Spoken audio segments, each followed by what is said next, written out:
మన ప్రభు అయిన యేసుక్రీస్తు నామములో చేరువచ్చిన ప్రియులకు ప్రేమవందనాలు తెలియజేస్తున్నాను. దేవుని మహా కృపను బట్టి ప్రభు దినములో పునరుద్ధానుడైన మన ప్రభు అయిన యేసుక్రీస్తు మృతి నుండి తిరిగి లేచిన పరిశుద్ధ దినములో, ఆరాధన దినములో, రొట్టె విరిచే పండుగ దినములో ప్రభు ఎదుట మనం సాగిలపడి ఆయనను ఘనపరిచాం. ప్రియులారా, మనమందరం పులియని రొట్టెల పండుగ ఉదయకాలం ఘనంగా ఆచరించాం. మనం చేసిన ఆరాధన పులియని రొట్టెల పండుగ. ఆ పులియని రొట్టెల పండుగలో మనము కపటము లేని హృదయముతో దుష్టత్వమైనను దుర్మార్గత అయినను లేకుండా పులియని రొట్టెల పండుగ ఆచరింతము అని అపోస్తలుడైన పౌలు కొరింథీ పత్రికలో చెప్పినట్లుగా ఈ ఉదయకాలం ఆ రొట్టె విరిచే కూడిక పులియని రొట్టెల పండుగ. ఆ పండుగ సారాంశమేమనగా, వారు విడుదల పొందుటకై పస్కా బలి పశువు వధించబడింది. ఆ పశువు యొక్క రక్తపు గురుతు వలన వారు మరణము నుండి తప్పించుకున్నారు.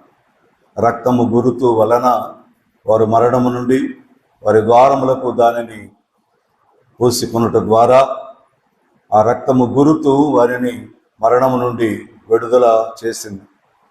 ఆ ఆనందం, ఆ విడుదల చేయబడిన ఆనందం, వారు బయటికి వచ్చిన సంతోషం వారి హృదయాలలో నిండుకొనగా వారు 7 దినములు లేదా 6 దినములు పులియని రొట్టెల పండుగను ఆచరించారు.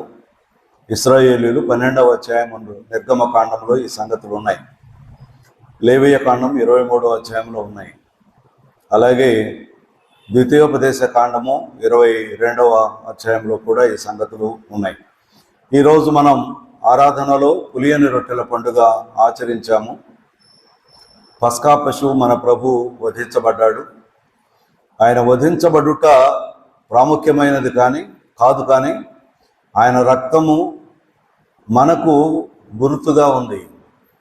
ఆ రక్తమును ఆశ్రయించి పాపము నుండి విడుదల పొందిన విశ్వాసులమైన మనం, రక్షించబడిన మనం, విడుదలకు కారణమైన ఆ రక్తము ద్వారా మనం పొందిన విమోచన, ఆనందము జ్ఞాపకం చేసుకొని పులియని రొట్టెల పండుగలో ఈరోజు పాలు పొందాం. ఆ సంతోషాన్ని, హృదయంలో సిద్ధపరచుకున్న సంతోషాన్ని కొందరు వ్యక్తం చేశారు, కొందరు వ్యక్తం చేయలేకపోయారు. ఆ వ్యక్తం చేయడం అంటే స్తుతించడమే. ప్రభువుని 2 మాటలైనా, ప్రభువా నన్ను విడుదల చేశావు, నీకు స్తోత్రమని ఆనందాన్ని వ్యక్తం చేయడమే ఆ పులియని రొట్టెల పండుగ. అందువలన ఆ స్తుతించకుండా పురుషులైన మీరు ఆయనను ఆరాధన చేయండి, యాజకులు మీరు అన్నాడు. ఇక్కడున్న రొట్టె విరిచిన ప్రతి పురుషుడు యాజకుడు. మీరు యాజక ధర్మంలో రొట్టె విరిచారు, కానీ మీరు అర్పణ చేయలే. యాజకుడు అర్పణ చేయాలి కదా, అర్పణ చేయకుండా రొట్టె ఎలా విరుస్తారు? అర్పణ అనగా జిహ్వా ఫలమును అర్పించుదాము. కపటము లేని, ఆ నిందలేని ఆ స్తుతులను ప్రభువుకి అర్పణ. మన చేతిలో రక్తము లేదు, అర్పణ చేయడానికి పశువు లేదు, ఆల్రెడీ వధించబడింది ఆ పశువు. ఇప్పుడు మనం యాజకులు అర్పణ చేయాలి, ప్రభు దగ్గర అర్పణ చేయాలి. స్తుతించకుండా ఆరాధించడం అనేది నా దృష్టిలోనైతే సగం యాజకత్వమే. ఒక మాట అయినా, ప్రభువా నీకు స్తోత్రమయ్యా, నీ రక్తము ద్వారా విమోచించావు, నీకు స్తోత్రమయ్యా అనడం అది ధర్మం, యాజక ధర్మం. కనుక మనం పులియని రొట్టెల పండుగలో యాజకత్వాన్ని నిర్వహించాం. మన ప్రభువు యొక్క శరీరము మన దగ్గర ఉన్నది. ఆ రొట్టె పుచ్చుకున్న పులియని రొట్టె అంటే అర్థం ఏంటంటే, సమాధి చేయబడిన ప్రభు కుళ్ళిపోలేదు, ఆయన సశరీరుడుగా లేచాడు. ఆ శరీరము కుళ్ళిపోలేదు, అది పులియని రొట్టె. ఆ సమాధిలో ఆయన కుళ్ళిపోలేదు కనుక దాన్ని పులియని రొట్టె అంటాం. పులియని రొట్టె పండుగ ఆచరింతము. కొరింథీ మొదటి పత్రిక 5వ అధ్యాయంలో మీరు చదువుకోండి. చాలా నియమాలు, నిబంధనలు, ఆరాధనలో శ్రేష్టమైన నియమాలు ఉన్నాయి. వాటి దగ్గరకు మనం ఎవరికి వారం హెచ్చరించబడదాం, ఎవరికి వారం పురికొల్పబడదాం. యాజక ధర్మం నిర్వర్తించుదాం. మిగిలిన విషయాలు కాదు. అది ధర్మం, అది న్యాయం, యాజకుడు చేయవలసిన విధి. కనుక ఒక మాటే, ఎంతో విశేషమైన స్తుతులు అవసరం లేదు. నీకు స్తోత్రమయ్యా, నా కోసం ప్రాణం పెట్టావు స్తోత్రం, రక్తం ఇచ్చావు స్తోత్రం, ఒక మాటే. అంతకంటే మనం ఎక్కువ అర్పణ చేయాల్సిన అవసరం లేదు. ఎందుకంటే మన హృదయంలో ఉన్నదంతా ప్రభువుకి తెలుసు. మంచిది. దేవుని పరిశుద్ధ గ్రంథంలో ఈ ఉదయకాలం కొద్ది నిమిషాలు వాక్య భాగానికి మనం వెళదాం. యోహాను సువార్త 4వ అధ్యాయం. యోహాను సువార్త 4వ అధ్యాయం 5వ వచనం నేను చదువుతున్నాను. యోహాను సువార్త 4వ అధ్యాయము 5వ వచనం. యాకోబు తన కుమారుడైన యోసేపుకి ఇచ్చిన భూమి దగ్గర ఉన్న సమరయలోని సుఖారు అను ఒక ఊరికి వచ్చెను. అక్కడ యాకోబు బావి ఉండెను గనుక యేసు ప్రయాణము వలన అలసి ఉన్న రీతిని ఆ బావి యొద్ద కూర్చుండెను. అప్పటికి ఇంచుమించు 12 గంటలాయను. సమరయ స్త్రీ ఒకతే నీళ్లు చేదుకొనుటకు అక్కడికి రాగా యేసు నాకు దాహమునకిమ్మని ఆమెను అడిగాను. ఆయన శిష్యులు ఆహారం కొనుటకు ఊరిలోనికి వెళ్ళి ఉండిరి. ఆ సమరయ స్త్రీ, యూదుడవైన నీవు సమరయ స్త్రీనైన నన్ను దాహమునకిమ్మని ఎలాగ అడుగుతున్నామని ఆయనతో చెప్పాను. ఏలయనగా యూదులు సమరయులతో సాంగత్యము చేయరు. సహాయం కొరకై ప్రార్థన చేసుకున్నాం. మహిమగల దేవా, మహోన్నతుడా, మా రక్షకుడా, జీవాధిపతి, మీకు స్తోత్రాలు. ప్రభు దినములో మిమ్మలను హృదయపూర్వకముగా ఆరాధించాం. యాజకుల వలె మీ పాద సన్నిధికి చేరి మా ధర్మమును మీరు చెప్పినట్లుగా నిర్వర్తించాం.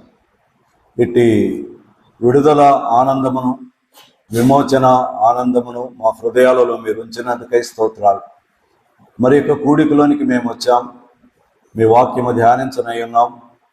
బలహీనుడు, నిష్ప్రయోజకుడు నీ పక్షంగా నిలిచి ఉన్నాడు. మాటల చేత నింపండి. మీరు ఏది చెప్పాలని ఇష్టపడుతున్నారో ఆ సంగతులు ఆత్మ ద్వారా తేటగా మాతో మాట్లాడమని, వెలుపట మీ కృపచేత, మీ బలము చేత అంధకార శక్తుల ప్రభావం బంధించి ఆటంకము లేకుండా మిమ్మలను ఉన్నది ఉన్నట్టుగా గ్రహించుటకు సహాయం చేయమని మా రక్షకుడైన యేసుక్రీస్తు నామములోనే అడిగి వేడుకొని ప్రార్థన చేయుచున్నాము తండ్రి. ఆమేన్. ప్రభునందు ప్రియులారా, మనం ఎల్లప్పుడూ ఎరిగి ఉన్న ఒక సంగతి ఈ ఉదయకాలంలో మీ ఎదుట ఉంచాలని నేను ఆశపడుతున్నాను. యోహాను సువార్త 4వ అధ్యాయము ఒక ప్రాముఖ్యమైన ఆరాధన అంశం. అది ఒక ప్రాముఖ్యమైన సంఘటన. దీనిలో మన ప్రభు అయిన యేసుక్రీస్తు వారు ఆయన సంచరిస్తూ యోదయ నుండి గలిలయకు వెళ్ళే మార్గములో ఆ మధ్యలో వచ్చిన సమరయుల స్థలములోనికి ప్రవేశించినట్లుగా మనం చూస్తున్నాం. ప్రియులారా, ఆయన గలిలయలోని నజరేతులో పెరిగినవాడు. యోదయలో దేవుని మందిరములో ఆరాధన చేసినవాడు. యోదయలో సమాజ మందిరాలలో దైవరాజ్యాన్ని గురించి ప్రకటించినవాడు. ఆయన ఆ దినం ఉదయం నుండి ప్రయాణం చేస్తున్నాడు, నడిచి వెళ్తున్నాడు. యోదయ నుండి ప్రయాణం చేస్తున్నాడు. ఆ ప్రయాణములో ఆయన ప్రయాణము వలన అలసి ఉన్న రీతినే అని రాయబడి ఉంది. అక్కడ ఆయన ప్రయాణము వలన అలసి ఉన్నాడు అనే మాట 2వ లేదా 6వ వచనములో రాయబడి ఉంది. ప్రయాణము వలన అలసి ఉన్న ప్రభు అలసిపోయాడు. ఇశ్రాయేలును కాపాడువాడు కునుకడు నిద్రపోడు అని రాయబడిన దానికి భిన్నంగా ఆయన అలసి ఉన్నాడు, మానవుడుగా అలసి ఉన్నాడు. ప్రభువైన యేసుక్రీస్తు వారు మానవుడుగా భూలోకంలో కనబడినప్పుడు మానవులకున్న అనేకమైన బాధలు ఆయన కూడా అనుభవించాడు. ఆయన కూడా ఆకలిగా ఉన్నాడు. ఆయన కూడా దుఃఖపడి కన్నీళ్లు విడిచాడు. ఆయన కూడా మరి అలసిపోయాడు. ఆయనకు కూడా కోపం వచ్చింది. అన్ని రకాలైన మానవ గుణాలు, పరిపూర్ణమైన గుణాలు మన ప్రభు అయిన యేసుక్రీస్తు వారు సంపూర్ణమైన మానవుడిగా మనకి జ్ఞాపకం చేయబడుతూ ఉంటాయి. ప్రియులారా, ఇక్కడ ఆయన మార్గంలో వెళుతూ ఉండగా ఆయన ప్రయాణంలోని అలసి ఒక బావి ఉండగా ఆ బావి యొద్ద కూర్చుండెను అని రాయబడి ఉంది. ఆయన కూర్చున్నాడు. ఆయన శిష్యులు ఆహారం కొనుటకై ఊరిలోనికి వెళ్ళారు. ఒక్కడే ఆ బావి యొద్ద కూర్చున్నాడు. అలసిన ప్రభువు బావి యొద్ద కూర్చున్నాడు. అది ఆహారం కొనడానికి వెళ్ళారు అంటే ఆకలి తీర్చుకునే సమయం. వారి యొక్క ఆకలిని తీర్చుకోవడానికి ఆహారము ఆ గ్రామంలో కొనడానికి వారు వెళ్ళారు. ప్రభు అక్కడ కూర్చున్నాడు. ప్రభువు ఎక్కడ కూడా ఒక ప్రదేశంలో ఉన్నాడు అంటే వ్యర్థంగా ఉండడు. ఆయన నిలబడినా కూర్చున్నా ఏ ఇంటనైనాను ప్రవేశించినా ఆయన వ్యర్థంగా ఎక్కడ కూడా సంచరించిన వాడు కాదు. సమయాన్ని వృధా చేయడు. మన ప్రభువు సమయాన్ని వృధా చేయడు. పగలంతయు ఆయన బోధిస్తూ ఉంటాడు, రాత్రంతయు ఆయన ప్రార్థన చేస్తూ ఉంటాడు. ఆయన సమయాన్ని వృధా చేసేవాడు కాదు. ఇప్పుడు ప్రభువు ఎందుకు అక్కడ కూర్చున్నాడు? ప్రభు యొక్క హృదయంలో ఒక ప్రణాళిక ఉన్నది. ప్రభు యొక్క హృదయంలో చేయవలసిన గొప్ప కార్యము ఆయన ఎదుట ఉన్నది. కనుక అక్కడ కూర్చున్నప్పుడు ఆ సమరయుల పట్టణము నుండి ఒక స్త్రీ నీళ్ల కొరకై ఆ బావి యొద్దకు వచ్చాను. ఈ సంగతులు మనందరికీ తెలుసు. ఈ ఉదయ కాలంలో తెలిసిన ఆ సంగతుల్లో నుండి తెలియని కొన్ని సంగతులు మనం ఆ వాక్య భాగాలలో నుండి మనం వెలుపలికి తీసుకొని వద్దాం. ప్రియులారా, సమరయ స్త్రీ నీళ్లకు రావడం సహజం. స్త్రీలు ఆ దినాల్లో స్త్రీలు నీళ్లకు వచ్చేవాళ్ళని రాయబడి ఉంది కదా. అబ్రహాము తన కుమారుడైన ఇస్సాకుకు మరి పెండ్లి కుమార్తెను తీసుకొని రావడానికి పెద్ద దాసుడిని పంపగా ఆ ఊరి గవిని దగ్గర ఒక బావి ఉన్నది. ఆ బావి దగ్గరికి వెళ్ళారు. అక్కడ రాయబడిన మాట ఏమిటంటే స్త్రీలు నీళ్ల కొరకు వచ్చు సమయము అని రాయబడి ఉంది. పశువులకు నీళ్లు పెట్టు సమయము అని రాయబడి ఉంది. కనుక నీళ్లు తీసుకొని వెళ్ళడానికి స్త్రీలు వస్తారు. దానికి సమయాలు ఉన్నాయి. మోషే ఐగుప్తు దేశంలో నేరస్తుడై పారిపోయి మిద్యాను వచ్చినప్పుడు మిద్యానులో ఒక బావి దగ్గరికి వెళ్ళాడు. అక్కడ ఇత్రో అను ఒక యాజకుని యొక్క కుమార్తెలు నీళ్లు చేదుకొనుచు ఉండిరి. నీళ్ల దగ్గర ఉన్నారు. నీళ్ల బావి దగ్గర ఆ స్త్రీలు ఉన్నారు. నీళ్ల కొరకు స్త్రీలు వచ్చినట్లుగా చూస్తున్నాం. రిబ్కా నీళ్ల కొరకు వచ్చినట్లుగా చూస్తున్నాం. ప్రియులారా, మనం గమనించినట్లయితే ఆ నీళ్ల కొరకు వచ్చు సమయము దేవుడు రాసింది ఏమిటంటే ఉదయం చల్లబుట్ట లేదా సాయంకాలము చల్లబుట్ట. మరేమి భిన్నంగా ఒక స్త్రీ మిట్ట మధ్యాహ్నం వచ్చింది. మిట్ట మధ్యాహ్నపు వేళ నీళ్ల కొరకు వచ్చింది. ఏమిటా కారణం? ఎవరు లేని సమయం చూసుకొని వచ్చింది. ఎవరు ఆ బావి దగ్గరికి రారులే అనుకున్న సమయాన్ని ఎంచుకొని ఆ నీళ్ల దగ్గరకు వచ్చింది. కారణం లేకపోలేదు. వచ్చిన స్త్రీ ఊరిలో అందరి చేత తృణీకరించబడిన స్త్రీ, అందరి చేత వెలివేయబడిన స్త్రీ. ఆమె పాపాత్మురాలు, పాపములో ఉన్న స్త్రీ. ఆమె ముఖం ఎవరికి చూపించుకోవడానికి ఆమెకి ఇష్టం లేదు. కనుక ఆమె దాగి ఎవరికి కంటబడకుండా మిట్ట మధ్యాహ్న సమయాన్ని ఎంచుకొని బావి దగ్గరకు వచ్చినట్లుగా గమనిస్తున్నాం. ఆమె మనసులో ఉద్దేశం ఏమిటంటే ఆ ఊరి వాళ్ళల్లో ఇంకెవరికి ఆమె కనబరుచుకోకూడదు అనుకుందిలే కానీ ఎవరికి కనబడాలో ఆయనకే కనపడింది. మనం కూడా చాలా విషయాల్లో మానవులకు దాగి ఉండాలి, మానవులకు దూరంగా ఉండాలి అనుకుంటామనే కానీ ఒకవేళ దేవుని ప్రణాళికలో ఉంటే దేవుని కళ్ళ నుండి మనం దాచుకోలేము, దాగి ఉండలేము. ఆయన కన్నులు, నేత్రములు భూమి మీద సంచారం చేస్తాయని రాయబడి ఉంది కదా. ఆయన మానవులను నిరంతరము పరిశీలన చేసేవాడైన ఆ ప్రభువు మిట్ట మధ్యాహ్నపు వేళ ఎవరు చూడకూడదనుకున్నారో ఆ వ్యక్తే చూశాడు కదా. ఇప్పుడు ప్రభు అయిన యేసుక్రీస్తు వారిని గురించి ఎరిగి ఉన్నవారు ఏమనుకుంటారు? 3వ అధ్యాయంలో ఒక వ్యక్తి ప్రభు దగ్గరకు వచ్చి, అయ్యా నిత్య జీవమునకు వారసుడు నేనేమి చేయాలి? 3వ అధ్యాయంలో అడిగాడు. అక్కడ అడుగుతున్నాడు కదా. 4వ అధ్యాయంలో ప్రభు అడుగుతున్నాడు, నాకు దాహమునికిమ్మని ప్రభు అడుగుతున్నాడు. వాస్తవానికి ఆయన ఇచ్చేవాడు. ఆయనకు కొదవగా ఉన్నట్లుగా ఎవరి దగ్గర నుండి ఆశించేవాడు కాదు. ఆయన ఇచ్చేవాడు. అసలు దేవుడు అనగా అర్థం ఏమిటంటే ఇచ్చేవాడు అని అర్థం. దేవుడు అంటే ఇచ్చేవాడు అని అర్థం. దేవత అంటే ఇచ్చున్నది అని అర్థం. కనుక ఆయన ఇచ్చేవాడు కానీ పుచ్చుకునేవాడు కాదు. 3వ అధ్యాయంలో ఒకడు నిత్య జీవమునకు వారసున్నప్పటికీ నేనేమి చేయాలి, అది నాకు తెలియచేయి అన్నాడు. ఇక్కడ ప్రభువే నాకు దాహమునకిమ్మని అడుగుతున్నాడు. దీనిలో నుండి ఒక పాఠం ఈ ఉదయ కాలంలో జాగ్రత్తగా ఆలోచన చేయాలి.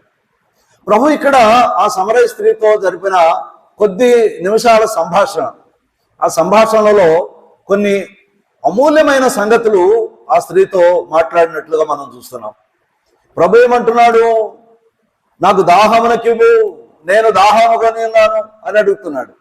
వెంటనే ఆమె ఇచ్చిన బదులు ఏమిటంటే, యూదుడవైన నీవు సమరయుడమైన మాతో దాహాన్ని కోరుకుంటావా?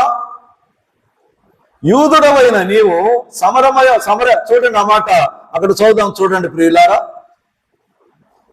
ఆయన అడిగారు.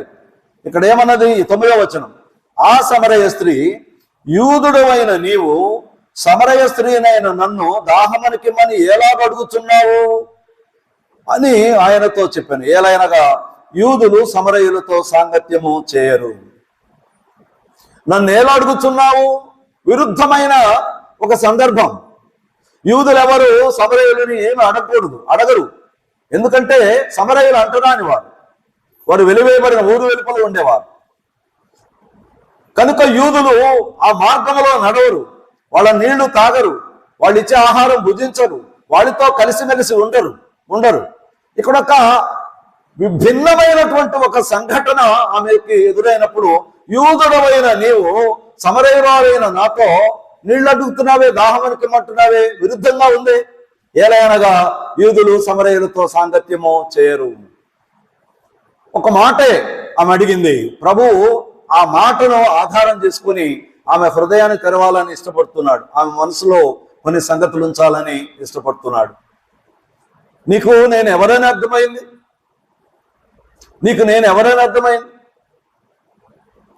నీవు అక్కడేమన్నాడు? నీవు దేవుని వరమను, దాహమునకిమ్మని నిన్ను అడుగుతున్నవాడు ఎవడో అదియో ఎరిగి ఉంటే నీవు అడిగేదానివే. ఏమంటున్నాడు అక్కడ? నువ్వెలా అడుగుతున్నావు అని ఆమె ప్రశ్నిస్తే ఆమె ఏమన్నావు? అడగాల్సింది నువ్వు, నేను కాదు. నీకు తెలియలా ఏం అడగాలో, నీకేం అవసరమో నీకు తెలియదు. ఈ దినాల్లో చాలా మందికి వారికి ఏం అవసరమో వారికి తెలియదు. ఎవరో గుర్తు చేసేదాకా తెలియదు. ప్రభువు ఆమెకి జ్ఞాపకం చేస్తున్నాడు, నువ్వేం అడగాలో నీకు తెలియదు, నీకేది అవసరమో నీకు తెలియదు. నీవు ఒకటి దేవుని వరమను, you don't know what is the blessing of God. దేవుని యొక్క వరం ఏంటో నీకు తెలియదు. 2, దాహమునకిమ్మని నిన్ను అడుగుతున్నవాడు ఎవడో అదియో ఎరిగి ఉంటే. 2వది, నీ ఎదురుగా నిలబడి దాహానికి ఇవ్వు అని అడుగుతున్నవాడు ఎవరో నీకు తెలిసి ఉంటే నువ్వు అడిగేదానివే. ఈ 2 విషయాలు నీకు తెలియదు. తెలిసిందేమిటి ఆమెకి? ఆయన వేష భాషను చూసి యూదుడు అని తెలిసింది కదా, నేను మళ్ళీ చెప్తున్నాను. మోషే ఐగుప్తు దేశంలో నుండి పారిపోయి వస్తున్నప్పుడు నీళ్లు చేదుకోవడానికి వచ్చిన ఆ ఇత్రో అను యాజకుని యొక్క కుమార్తెలు ఇంటికి వెళ్ళారు. మీరు త్వరగా ఎలా వచ్చారంటే, ఒక హెబ్రీయుడు మాకు సహాయం చేశాడు అన్నారు కదా, లేదా ఐగుప్తీయుడు నాకు సహాయము చేశాడు అన్నారు. కారణం ఏంటంటే మోషే వేషధారణ చూస్తే ఆయన వెంటనే ఏం గుర్తించారు? ఐగుప్తీయుడని. ఈరోజు మనుషులు మనం చూస్తే చైనా వాళ్ళు ఎవరో చెప్పగలం, అమెరికా వాళ్ళు ఎవరో చెప్పగలం, భారతీయులు ఎవరో చెప్పగలం, తమిళనాడు వాళ్ళు ఎవరో చెప్పగలం కదా, కాశ్మీర్ వాళ్ళు ఎవరో వేషాన్ని చూసి ఒక మానవుని పోలిక చేసుకోగలం. ప్రభువైన యేసుక్రీస్తు వారిని చూసిన వెంటనే ఆమెకి ఎవరని అర్థమైంది? ఈయన ఒక యూదుడు, ఈయన ఒక యూదుడు. యూదుడవైన నీవు అందా లేదా? యూదుడవైన నీవు. ప్రభు అయిన యేసుక్రీస్తుకి ఆమె పెట్టిన పేరేమిటంటే యూదుడు. యూదులెవరు? మతము కలిగిన వారు యూదులు, యూదయ మతం కదా. ప్రభు అయిన యేసుక్రీస్తు వారిని బహుగా వేదనకు గురి చేసిన వారిలో యూదులు, యూద మత ప్రవిష్టులు, శాస్త్రులు, పరిసయ్యులు అనేకులు ఆయనను హింసించారు ఈ లోకంలో ఉన్నప్పుడు. యూదా మతము. రెండవది యూదులు ఎవరంటే ఒక జాతి, యూదయ జాతి. యాకోబు సంతానములో యూదా అనువాని యొక్క సంతానము యూదయ జాతి కదా. ఆమెకు అర్థమైంది ఏమిటంటే యేసుక్రీస్తు వారిని చూస్తే ఒక మతానికి చెందినవాడు, ఒక జాతికి చెందినవాడు. ఆమెకు తెలిసిన ఒక విషయంలో నుండి ఆమెకు తెలియని విషయాలను ప్రభువు నేర్పిస్తున్నాడు. ఈ దినం మనకు తెలిసినవి కొన్ని, తెలిసిన వాటిలో నుండి ప్రభువు తెలియని వాటిని మనకి నేర్పించడానికి ఇష్టపడుతున్నాడు. సమరయ స్త్రీ, ఆమె పేరేంటో తెలియదు, ఆమె పేరేం పెట్టారో తెలియదు. అసలు ఊరోళ్ళకి ఆ పేరు ఉందో లేదో కూడా తెలియదు కదా. కొన్నిసార్లు కొంతమంది పేర్లు పాపాత్మురాలైన ఒక స్త్రీ అని కూడా రాయబడింది కదా. పాపాత్మురాలు, ఇక పేరు ఒకటి పెట్టారు, ఆ పేరుతోనే ఊరి వాళ్ళు ఉచ్చారణ చేస్తారన్నమాట. ప్రభు ఏమంటున్నాడంటే, నన్ను ఒక మతస్థుడుగా నువ్వు అనుకుంటున్నావా? ఒక జాతికి సంబంధించిన వాడుగా నీవు అనుకుంటున్నావా? ఈరోజు నీ హృదయాన్ని తెరవాలి. నువ్వు సమీపంగా వస్తే నేనెవరో నీకు అర్థమవుతుంది. ఒక మానవుడు దూరంగా ఉంటే దేవుని యొక్క ఏర్పాట్లు అర్థం చేసుకోలేడు. ఒక మానవుడు తన హృదయాన్ని దేవునికి దూరంగా ఉంచితే ఆ ప్రభువు అర్థం కాడు. మీరు సమీపంగా రండి, మీరు దగ్గరకు రండి. దేవుడు మనకు సమీపముగా ఉండగానే ఆయనకు మనం లోబడదాం. ఆయన సమీపంగా ఉండగానే మనం కోరుకుందాం, ఆయన ఎదురుగా ఉండగానే మనం కోరుకుందాం. ఎఫెసీ పత్రిక 2వ అధ్యాయంలో రాయబడి ఉంది కదా, మునుపు దూరస్తులైన మీరు ఇప్పుడు ఆయన రక్తము ద్వారా సమీపస్తులయ్యారు. ప్రియులారా, ప్రభువు సమరయస్తుడిని ఏం కోరుకుంటున్నారంటే సమీపానికి వస్తే అర్థమవుతా. నువ్వు తెలుసుకోవాలనుకుంటే నేను అర్థమవుతా. నేను యూదుడనా? ఈ నీళ్లు త్రాగువాడు మరలా దప్పికొంటాడు. కానీ నేనిచ్చు నీళ్లు త్రాగువాడు ఎన్నడూ దప్పిక కొనడు. అయ్యా, ఏమిటా నీళ్లు?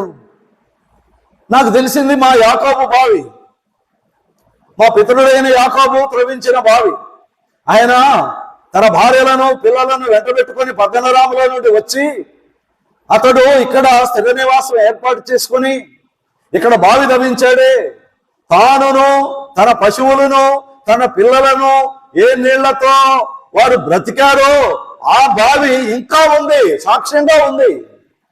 బెత్లెహేము గవిలి వెలుపల ఉన్న బావి. బెత్లెహేము దావీదు అన్నాడు కదా, మీలో ఎవరైనా యుద్ధం జరుగుతున్నప్పుడు వెళ్ళి ఆ బావి నీళ్లు బెత్లెహేము గవిని వెలుపల ఉన్న ఆ బావి నీళ్లు నా కొరకై ఎవరు తెస్తారో తీసుకొని రండి అని వారిని పంపాడు కదా. బెత్లెహేము గవిని వెలుపల ఉన్న బావి, యాకోబు త్రవించిన బావి, సకల జనులకు ఆధారమైన బావి. ఆనాటి నుండి యేసుక్రీస్తు కాలము వరకు నీళ్లు ఎండిపోని బావి. ఏమిటా బావి? రాజులు మొదటి గ్రంథం ఒక మాట చూడండి. రాజులు మొదటి గ్రంథం 16వ అధ్యాయం. రాజులు మొదటి గ్రంథము 16వ అధ్యాయం. దీనిలో ఆ బావి కొన్ని సంగతులు మనం ఇక్కడ జ్ఞాపకం చేసుకున్నాం. గమనించండి ప్రియులారా. 23వ వచనం, 16వ అధ్యాయం 23వ వచనం. యూదా రాజు అయిన ఆసా ఏలుబడిలో 31వ సంవత్సరమున ఒమ్రి ఇశ్రాయేలు వారికి రాజై 12 సంవత్సరములు ఏలెను. ఆ 12లో 6 సంవత్సరములు అతడు తిర్సాలో ఏలెను. అతడు షెమెరు నొద్ద షోమ్రోను కొండను 4 మడుగుల వెండికి కొనుక్కొని ఆ కొండ మీద పట్టణం ఒకటి కట్టించి ఆ కొండ యజమానుడైన షెమెరు అనునతని పేరును బట్టి తాను కట్టించిన పట్టణమునకు షోమ్రోను అను పేరు పెట్టాను. షెమెరు అను అనే పట్టణములో ఆ వెండికి ఆ కొండను కొన్నాడు. ఆ కొండ మీద పట్టణం ఒకటి కట్టాడు. షెమెరు అను అని యొక్క పేరును బట్టి దానికి షోమ్రోను అని పేరు పెట్టారు. ఒకటి అనేసి క్రింద ఫుట్నోట్లో చూడండి. షోమ్రోను అనగా సమరయ. షోమ్రోను అనగా సమరయ. ఆనాటి షోమ్రోనే యూదయ భాషలో సమరయ. సమరయ ఈ సమరయుల పట్టణం ఎవరు కట్టించారు? ఒమ్రి. అహాబు తండ్రి అయిన ఒమ్రి కట్టించాడు. ఎవరి రాజులు? ఇశ్రాయేలు రాజులు. బహుగా విగ్రహారాధన చేసిన రాజులు, బలి అర్పణలు అన్య దేవతలకు అర్పించిన రాజులు, తొలగిపోయిన రాజులు, దేవునికి ఇష్టములేని రాజులు, దేవుని ఎదుట విగ్రహారాధన చేసి వ్యభిచారులైన రాజులు. ఏమైపోయారో ఆ రాజులు? ఇశ్రాయేలు జనులను పాపం వైపు మళ్లించడానికి కారకులైన రాజులు నిలబడిన స్థలం షోమ్రోను. ఆ షోమ్రోను సమరయ. ఆ షోమ్రోను సమరయ. ప్రభువు యేసుక్రీస్తు వారు బావి యొద్ద అలసిన రీతినే కూర్చొని ఉన్నాడే.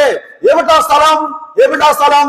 పూర్వీకులు ఎవరైతే విగ్రహారాధనకు ప్రేరేపించారో, ఎవరైతే తన జనులను దేవునికి ఎదురుగా నిలబడినట్లుగా ప్రేరేపించారో, ఎవరు పాపంలో ఉన్నారో ఆ పాపులందరూ, ఆ రాజులందరూ నిలిచిన ఆ స్థలంలో ప్రభు యేసుక్రీస్తు వారు బావి యొద్ద నిలబడి ఉన్నాడు. ప్రభు యొక్క హృదయం మండిపోదా? తాను ఇష్టపూర్వకముగా యూదా యూదా నా పిల్లలు అన్నాడు కదా, నా మంద అన్నాడు కదా, నా ద్రాక్ష తోట అన్నాడు కదా, నేను నాటిన నా ద్రాక్ష వనము అన్నాడు కదా. ఆయన చేతి చేత నాటబడిన వారు ఎందుకు కారు ద్రాక్షలు రాశారు? ఆయన చేత ఆ భూలోకములో నివసించిన మానవులు ఆ దేవునికి ఎందుకు వ్యతిరేకులయ్యారు? మానవులు కొంపై దేవుడు తీవ్రమైన ఆవేదన కలిగి ఉన్నాడు. షోమ్రోనులో బావి యొద్ద ప్రభు అయిన యేసుక్రీస్తు అలసిపోయాడు. దేనికి అలసిపోయాడు తెలిసిన? వారి పాపమును బట్టి, వారి ఘోరమైన క్రియలను బట్టి, వారు వ్యభిచార క్రియలను బట్టి, వారు దేవునికి వ్యతిరేకమైన కార్యములను చేయటను బట్టి ఆయన విసిగిపోయాడు. ఆయన హృదయం అలసిపోయింది. షోమ్రోనులో ప్రభు ఒక వర్తమానం ఇస్తున్నాడు. ఎదురుగా నిలబడింది సమరయ స్త్రీ కావచ్చు, మరి ఒకరు కావచ్చు. ఈరోజు ఎదురుగా నిలబడింది మనమే.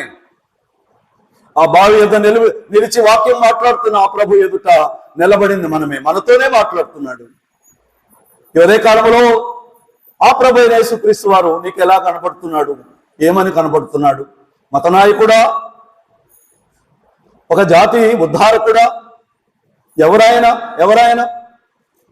ఎక్కడ పేరు ప్రియులారా? లోకములో అనేకులు క్రైస్తవులు అనుకునే వారు చాలా మంది ఆయన మతములు ఆగిపోయారు, ఆచారాలు ఆగిపోయారు, పండుగలలో ఆగిపోయారు, వారిని వారు శరీరము ఉప్పొంగ చేసుకోవడంలో ఆగిపోయారు. అంతకు మించి ప్రభు ఏమిటో వారికి అర్థం కాలేదు.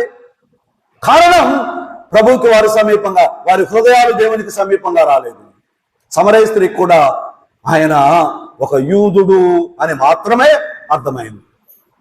ప్రభు ఇక్కడ ఆమెకు తెలియపరుస్తున్నాడు, నీవు దేవుని వరమును దాహమునికి మళ్ళీ నిన్ను అడుగుతున్నవాడు ఎవడో అదియు ఎరిగి ఉంటే నీవు అడిగేదానివే.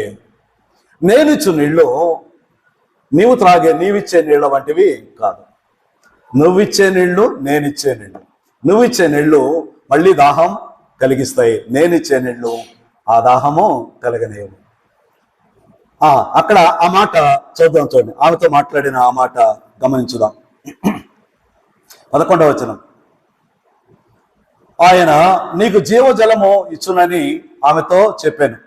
ఎరిగి ఉంటే ఆయన జీవజలము ఇచ్చునని ఆమెతో చెప్పాను. ఆమెతో ఆ స్త్రీ, అయ్యా ఈ బావి లోతైనది, చేతుకొనుటకు నీకేమీ లేదే. ఆ జీవజలము ఎలాగు దొరుకును? తామును తమ కుమారులను పశువులను ఈ బావి నీళ్లు త్రాగి మాకిచ్చిన మన తండ్రి అయిన యాకోబు కంటే నీవు గొప్పవాడవా అని అడిగాను. అందుకు యేసు, ఈ నీళ్లు త్రాగు ప్రతివాడు మరలా దప్పికొనును, నేనిచ్చు నీళ్లు త్రాగువాడు ఎన్నడూ దప్పిక కొనడు. ప్రభువు ఇక్కడ నా దగ్గరేముంది, నేనెవరు? నా దగ్గరేముంది, నేనెవరు? నువ్వు యూదుడు అనుకుంటున్నావులే కానీ యూదుడిని కాదు. నేనెవరు? నా దగ్గర జీవజలం ఉంది, నా దగ్గర జీవజలం ఉంది. ఒకవేళ నువ్వు కోరుకుంటే ఈ జీవజలం ఇవ్వడానికి నేను సిద్ధంగా ఉన్నా. ఒకవేళ ఈ జీవజలం నువ్వు తీసుకుంటావనుకో, ఈ జీవజలం ఏం చేస్తుంది? నిత్య జీవము అనుగ్రహించును. ఆ మాట ఎక్కడ చెప్తున్నాడు? ఆయన దగ్గర ఉన్నది జీవజలం. ఆ జలము త్రాగిన వాడు ఏం చేస్తాడు? నిత్య జీవము పొందును. రెండు మాటలు ఇక్కడ ఆమెకి స్పష్టంగా చెప్తున్నాడు. నా దగ్గర నువ్వు కోరుకుంటే జీవజలం ఉంది. ఇది ఎందుకు? ఇక్కడ ఆమె వెంటనే ఏమంది? నీకు ఆ నీళ్లు ఈ బావిలో ఎక్కడో అడుగునున్నట్టు ఏమో, నీకు తోడుకోవడానికి ఆ తాడు లేదే, ఆ జీవజలం నీకు ఎలాగ దొరుకును?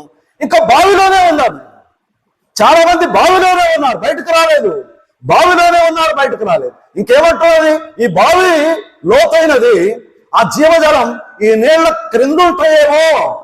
ఒకవేళ నీవు దాన్ని బయటకు తేవాలంటే నీకు తాడు కావాలి కదా. ఇప్పుడు ప్రభు ఏమంటున్నాడు? అమ్మా, నువ్వు బావిలో నుండి బయటకు రా కదా. ఒక విశ్వాసి ఆలోచన చేయి. బావిలో నుండి బయటకు వస్తే ప్రభు అర్థమవుతాడు. దానిలో జీవజలం ఉంది. అవేం చేస్తాయి? నిత్య జీవము అనుగ్రహించును. నిత్య జీవం అనగా మరణము నుండి తప్పించే నీళ్లు. అవెంత అద్భుతం! ఎన్నడూ వినుండలేదు ఆమె. అసలు యేసయ్య ఎవరో తెలియదు, ఆయన గురించి ఏ సంగతులు ఎప్పుడు వినలేదు. సమరయులకి ఆయన గురించిన వర్తమానమే లేదు. సమరయులను పట్టించుకున్న వారే లేదు. వారి రక్షణ గురించి ఆలోచించిన వారే లేదు. ఒక దినం ఎవ్వరూ ఆలోచించని ఒక స్థలానికి ప్రభు తానే ఆలోచించి ముందుకు వెళ్ళాడు. నా దగ్గర జీవజలం ఉన్నది, అది మీకు నిత్య జీవం అనుగ్రహిస్తున్నది. అయ్యా, ఇంత దూరం నేను రాకుండా ఉండలాగిన ఆ జలం ఏదో త్వరగా నాకు ఇవ్వు. వెంటనే మళ్ళీ ప్రభు తానెవరో ఇంకా తెలియజేయాలి కదా. నీవు వెళ్ళి నీ భర్తను తీసుకొని రా, నేను నీకు ఏమిస్తాను? ఆ జీవజలం ఇస్తాను. ఆ నిత్య జీవానికి కారణమైన ఆ జలం నీకు ఇస్తాను. నీ భర్తను వెళ్ళి తీసుకొని రా అనగా వెంటనే, అయ్యా, నాకు భర్త లేడు కదా అన్నది. నో, నీకు 5 పెనిమిట్లు ఉండరి. ఇప్పుడు ఉన్నవాడు కూడా నీ భర్త కాడు. వ్యభిచారిణి అని అనలేం. అది పాశ్చాత్య దేశాల్లో ఉన్న ఒక ఆచారం. ఏమిటంటే, మాకు ఇష్టమైన వాళ్ళతో ఉంటారు, ఇష్టం కాని వాళ్ళతో వదిలేసి వెళ్ళిపోతారు. ఒకరిని చేసుకుంది, విడాకులు ఇచ్చింది. ఇంకొకరిని చేసుకుంది, విడాకులు ఇచ్చింది. మూడవాడిని చేసుకుంది, విడాకులు ఇచ్చింది. 5వాడిని చేసుకుంది, 6వాడితో ఉన్నది. నీకు 5 భర్తలు ఉన్నారు. ఇప్పుడు ఉన్నవాడు ఇంకొకడు 6వాడు. ఇప్పుడు ఉన్నవాడు కూడా నీ భర్త కాడు. ఇప్పుడు సమరయ స్త్రీకి యేసు ఎవరో తెలుసుకోవడం వదిలేసి తానెవరో ఈరోజు ఒక మానవుడు తానెవరో అర్థమైతే దేవుడు ఎవరో అర్థమవుతాడు. మనమేంటో మనకు అర్థం కావాలి. మన స్థితి ఏమిటో, మన పాపం ఏంటో, మన జీవితం ఏంటో, మన క్రియలు ఏమిటో, మన ఆలోచనలు ఏంటో, మన ఊహలేంటో, ఇవన్నీ అర్థమైతే దేవుడు తర్వాత అర్థమవుతాడు. మనల్ని మనం మొదట అర్థం చేసుకోవాలి. ప్రభు ఇక్కడ చెప్తున్న పాఠం ఏమిటంటే, నిన్ను నీవు మొదట అర్థం చేసుకో. నీకేం అవసరమో నీకు అప్పుడు తెలిసింది. నీకు అవసరమైందే నీకు తెలియకపోతే నువ్వేం కోరుకుంటావు? నీకు 5 భర్తలు ఉన్నారు, పోయి తీసుకొని రా అనగానే గుండె పగిలిపోయింది కదా. ఆ చేతిలో ఉన్న కడవ అక్కడే జార విడిచి, ఇప్పుడు యూదుడుగా కనపడిన ప్రభు తనలోని సంగతులు, ఎవరికి తెలియని సంగతులు, ఒక క్రొత్తవాడు, ఊరికి క్రొత్తవాడు, ఆ గ్రామానికి కొత్తవాడు, తన ఎదుటికి వచ్చినటువంటి ఒక ప్రత్యేకమైన క్రొత్త వ్యక్తి తన సంగతులన్నీ తెలియచేయగా మానవులను గురించి ఎరిగిన వాడు ఒకడు నా ముందున్నాడు. మానవులను గురించి చెప్పగలిగిన వాడు ప్రవక్త అంటారు కదా. వెంటనే ఆమె తెలిసి, అయ్యా నువ్వు యూదుడు మాత్రమే కాదు, నాకు ఇప్పుడు ఎలా కనపడుతున్నావు, నీవు ఒక ప్రవక్తవు, నీవు ఒక ప్రవక్తవు. ప్రియులారా, ఆలోచన చేద్దాం. ఆమె ఏమనుకుందంటే, ప్రవక్తలు చాలా మంది ఉన్నారు. యేషయా ప్రవక్త ఉన్నాడు, మీకా ప్రవక్త ఉన్నాడు, వారికి అందరికీ అనేకులు ప్రవక్తలు ప్రవచించారు కదా. ఇర్మియా ప్రవక్త ఉన్నాడు, దానియేలు ప్రవక్త ఉన్నాడు. ఈ ప్రవక్తలందరూ చెప్పిన సంగతులు వారు విని దాని ప్రకారం వారు ఆలోచన చేసిన వారు. మతములో వారికి రాజులు ఉన్నారు, ప్రవక్తలు ఉన్నారు, యాజకులు ఉన్నారు, ఉపదేశకులు ఉన్నారు. ప్రవక్తలలో ఒకడు అని ప్రభుకి పేరు పెట్టి ఏమన్నది, ప్రవక్తవు, నీవు ప్రవక్తవు. యేసయ్యకి రెండో పేరేం పెట్టింది, ప్రవక్త అని పేరు పెట్టింది. ప్రవక్త అనగా తెలియని సంగతులు ఎరిగి ఉన్నవాడు, తెలియని సంగతులను తెలుసుకొని వెల్లడి చేసేవాడు. దావీదు దగ్గరికి నాతాను ప్రవక్త వచ్చాడు. తన మనసులో అనుకోని సంగతులను దేవుని చేత ప్రవక్త ఏం చేస్తాడు, దేవుని దగ్గర తెలుసుకుంటాడు, మానవులకు తెలియజేస్తాడు. మానవుల దగ్గర తెలుసుకుంటారు, దేవునితో చెప్తాడు. మానవులకును దేవునికి మధ్యవర్తి ప్రవక్త. మోషే ప్రవక్త అయి ఉండేను, అబ్రహాము ప్రవక్త అయి ఉండేను. యేసుక్రీస్తు వారిని కూడా ఆ దినాల్లో ఏమనుకున్నాడంటే మత ప్రవక్త అనుకున్నారు. మత ప్రవక్త మత ప్రవక్త, మతాన్ని గురించి ప్రవచించేవాడు అని అనుకున్నారు. ఈ సమరయ స్త్రీ నీవు ప్రవక్తవు అని అన్నది. ఇక ప్రభువు మళ్ళీ మాట్లాడుతున్నాడు, నీకు నీ పెనిమిటి లేడు అని నీవు చెప్పిన సంగతి నిజమే. ఈ 6 నీ భర్తలు కానే కాదు, నాకు తెలుసు. అయ్యా నీవు నన్ను గురించి ఎరిగి ఉన్న సంగతి నాకు తెలియదు. నా గురించి నీకు తెలిసిన ఈ సంగతులన్నీ నీవు ఇంత శ్రేష్టమైన వాడవని నాకు తెలియదు. ఇప్పుడు నీవు అర్థమవుతున్నావు, నువ్వు మత యూదుడవు కాదు, ప్రవక్తవు కాదు. అక్కడ ఒక మాట ప్రభు మాట్లాడాడు, రక్షణ యూదులలో నుండి వచ్చును అని విన్నావా అని అన్నాడు. అక్కడ ఏమన్నాడు ఆమెతో, ఆ మాట చూడండి ఏమంటున్నాడు ఇక్కడ, గమనించండి ఏమన్నాడు ఇక్కడ. 21వ వచనం 19వ వచనం చూడండి. అప్పుడు ఆ స్త్రీ, అయ్యా నీవు ప్రవక్తవని గ్రహించుతున్నాను.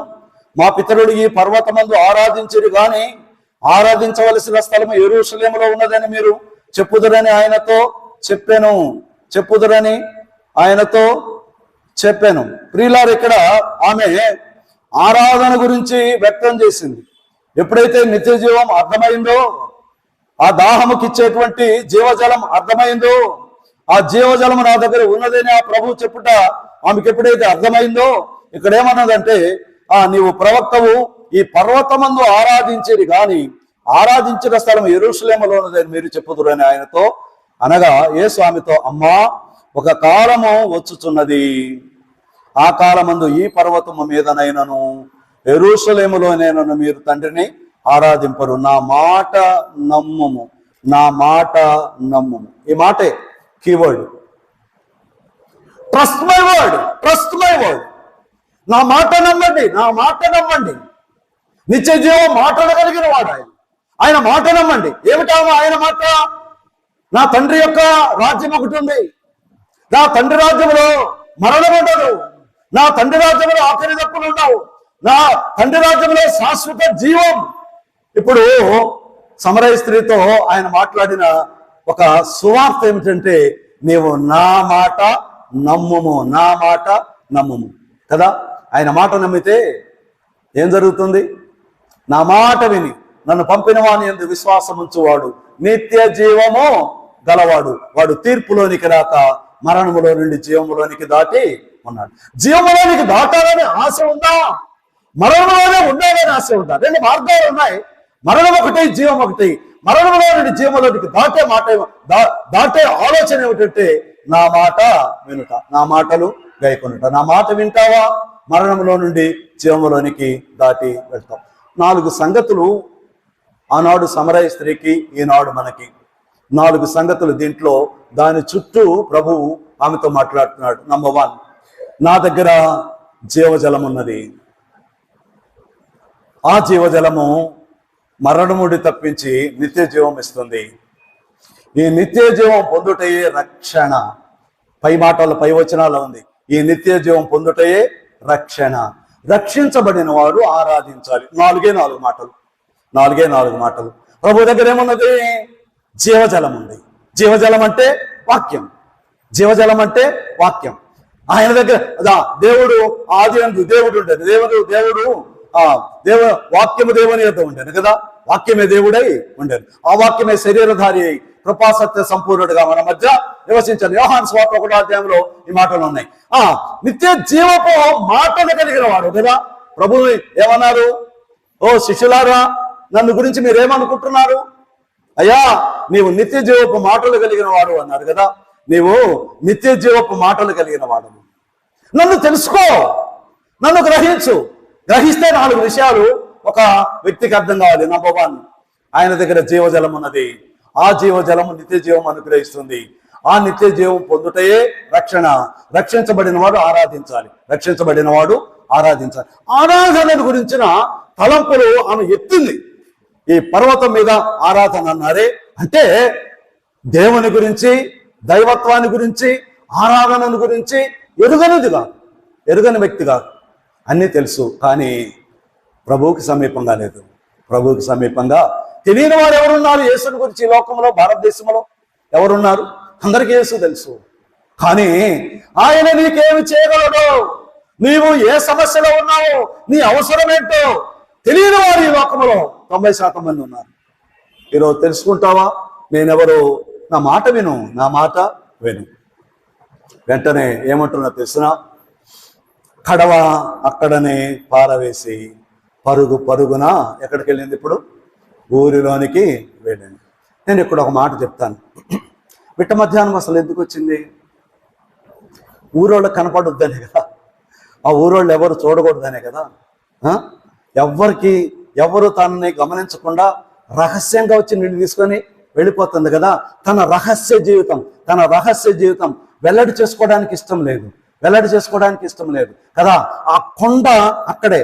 కొండ అనగా ఘటం, ఈ శరీరం అనే ఘటం. కొరింథీ 1 పత్రిక 4వ అధ్యాయం 7వ వచనంలో, మట్టి ఘటములలో ఈ ఐశ్వర్యం మాకు కాదు, మేము మట్టి కొండలం. ఇర్మియా గ్రంథంలో 4 చోట్ల కొన్యా అనేవాడు ఓటి కొండ వంటి వాడు. మనము పగిలిపోయిన కొండ వంటి వారం, ఓటి కొండ వంటి వారం. పగిలిపోతే కింద పడేస్తే పగిలిపోయే కొండల వంటి వారం. ప్రియులారా, ఆ మట్ట మధ్యాహ్నం వేళ ఆమె హృదయంలో ప్రభు అర్థమవుతూ ఉండగా తన శరీరమును పగలగొట్టింది. ఆమె పగిలిపోయింది. యాకోబు ప్రభు యొక్క పాదములు పట్టుకొని దేవుని చేత విరచబడినట్లుగా, దేవుని చేత నలిపివేయబడినట్లుగా ఆమె శరీరం అంతా నలగొట్టుకొని ఆ కొండను పగలగొట్టింది. అంటే అర్థం ఏమిటంటే తన శరీరమును పగలగొట్టి, పాత జీవితాన్ని పగలగొట్టి, ఆ సిగ్గును పగలగొట్టి, ఆ బిడియాన్ని పగలగొట్టి ఊరివారి ఎంతకు పరుగున వెళ్ళింది. ఎవరికి దాచుకొని ఉండాలనుకుందో, ఎవరికి దాగి ఉండాలనుకుందో, ఎవరిని కంటబడితే అవమానం అనుకుందో వారి ఎదురుగా పరుగున వెళ్ళి, అయ్యా, నేను చేసినవన్నీ నాతో చెప్పిన వాణిని నేను చూసి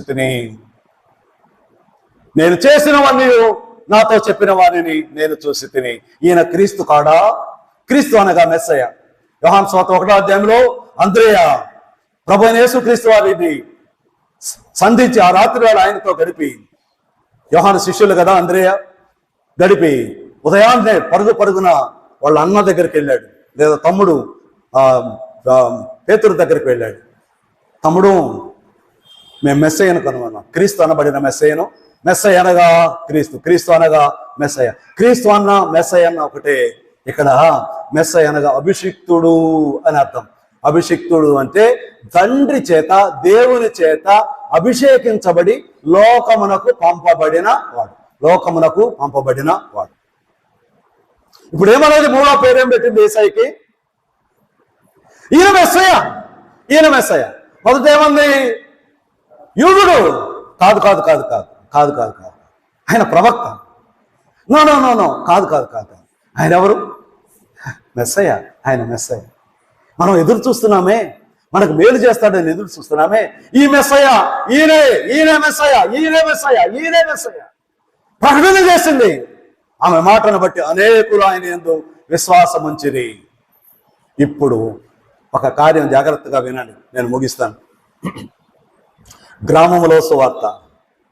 సిగ్గుపడిన ఒక స్త్రీ దేవుని గురించిన సువార్త విషయంలో ధైర్యం ప్రకటించింది. ఈరోజు ఏ పాపము నిన్ను కృంగదీసిందో, ఏ పాపము నిన్ను వెలుపలకు రావడానికి ఆటంకమవుతుందో, ఆ పాపము నుండి విడుదల పొందితే దేవుని యొక్క సైన్యంగా నీవు ఉంటావు, దేవుని యొక్క పరిచారకుడిగా నీవు ఉంటావు.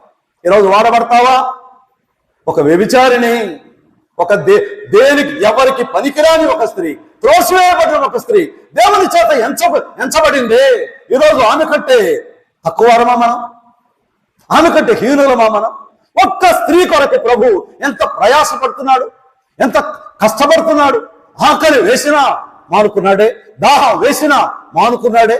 కారణం ప్రభుకి ఏం కావాలి? ఒక ఆత్మ కావాలి. ఆత్మల భారం కలిగి ప్రభు భావి యొద్ద ఆమెతో మాట్లాడుతూ పరుగు పరుగున వెళ్ళి చెప్పగా వారందరూ ఆమె మాటను బట్టి నమ్మిరి. ఇప్పుడు వచ్చి పరుగు పరుగునొచ్చి యేసయ్య పాదాలు పట్టుకొని, అయ్యా ఈరోజు వెళ్ళిపోతావా? నిజంగా వెళ్ళాలా? అయ్యా మా ఊరి రక్షణ అయ్యా, మా హృదయంలో భారంగా ఉందయ్యా, మా ఊరి వాళ్ళందరూ రక్షించబడాలయ్యా. ఒక 2 దినాలు మా ఊర్లో ఉంది, ఒక 2 దినాలు మా ఊర్లో ఉంది. బ్రతిమలాడుతున్నారు కదా ఊరి వాళ్ళు. కారణం ఎవరు? ఒక వ్యక్తే కదా. ఈరోజు మళ్ళీ మాట్లాడుతున్నా, మన ఇంటి వాళ్ళ రక్షణ నీ చేతిలో ఉందా లేదా? నీ బంధువుల రక్షణ నీ చేతిలో ఉందా లేదా? నీ కుమారుల రక్షణ నీ చేతిలో ఉందా లేదా? ఒక పాపాత్మురాలైన స్త్రీ ఇంత పరిచర్య చేసిందే, ఒక గ్రామం అంతా రక్షణ పొందడానికి కారణమైందే. ఈరోజు నీ కుటుంబం యొక్క రక్షణ నీ చేతిలో ఉంచితే నీ బాధ్యత ఏంటి? నువ్వేం చేస్తున్నావు? నీ సహనం ఏంటి? నీ త్యాగం ఏంటి? వచ్చి ఆయనను బ్రతిమలాడగా 2 దినములు వారితో ఉండెను. అప్పుడు ఒక మాట వాళ్ళందరూ ఏమంటున్నారు తెలిసిన? ఈ అధ్యాయంలో, ఈ తర్వాత వచ్చిన వాళ్ళు మీరు చూసుకోండి, అదే అధ్యాయంలో ప్రభువా అని అన్నారు. ప్రభు అంటే రాజు కదా. వాళ్ళు బెత్లెహేములో ఒక రాజు పుడతాడన్న సంగతి వాళ్ళకి తెలుసు. రాజు అనుకున్నారు. 4 మాటలు ఆయనను మత ప్రవక్త అనుకున్నారా? ఆయనను ఏమనుకున్నారు? లేదా యూదుడు మతస్థుడు అనుకున్నారా? రెండోది ఏమనుకున్నారు? ప్రవక్త అనుకున్నారా? తర్వాత మెస్సయ్య అనుకున్నారా?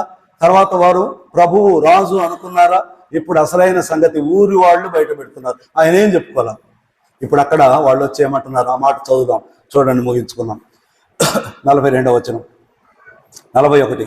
ఆయన మాటలు వినినందున ఇంకను అనేకులు నమ్మి ఆ స్త్రీని చూచి, ఇక మీదట నీవు చెప్పిన మాటను బట్టి కాక మా మట్టుకు మేము విని ఈయన, అందరం కలిసి చదువుదాం ఆ మాట, అందరం కలిసి 42వ వచనం చదువుదాం.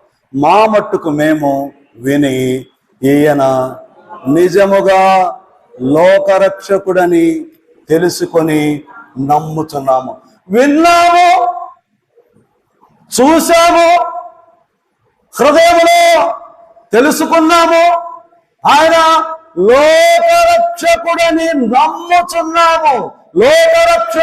నమ్ముచున్నాము. ప్రియులారా, నేను ముగించే ముందు ఒక ప్రశ్న.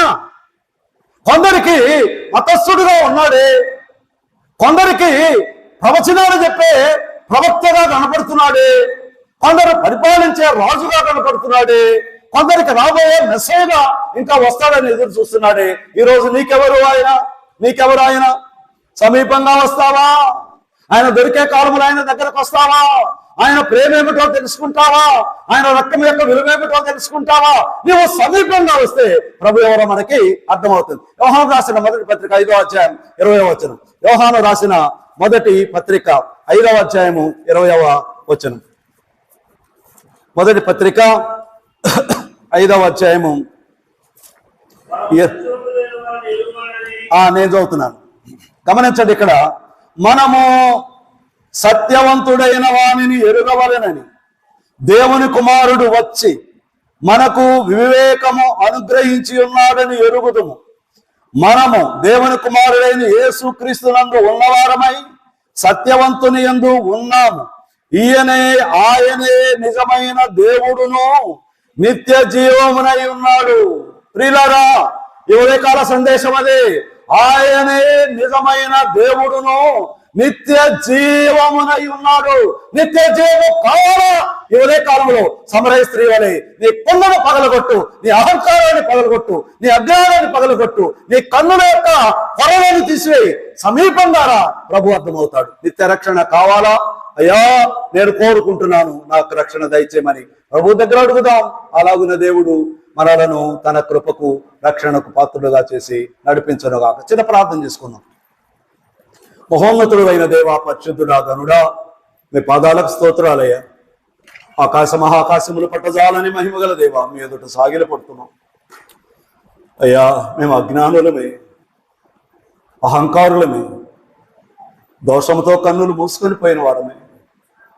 నాయనా మీరు మాకు కనబడలేదు కదా, మా పొరలవు నాయనా మిమ్మల్ని చూడడానికి అడ్డుగా వచ్చి మతపు పొరలో, అహంకారపు పొరలో, పాపపు పొరలో అవి ఏమిటో మాకు తెలియదు.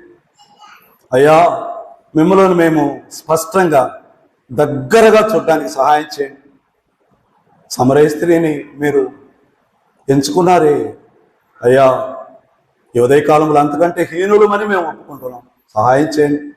మిమ్మల్ని ఉన్నది ఉన్నట్టుగా గ్రహించడానికి సహాయం చేయండి. మీరే మాకు రక్షణ అనుగ్రహించి నిత్య జీవమును ప్రసాదించమని మా రక్షకుడైన యేసుక్రీస్తు నామములోనే అడిగి వేడుకొని ప్రార్థన చేయుచున్నాము తండ్రి. ఆమేన్. అందరికీ ప్రేమ వందనాలు.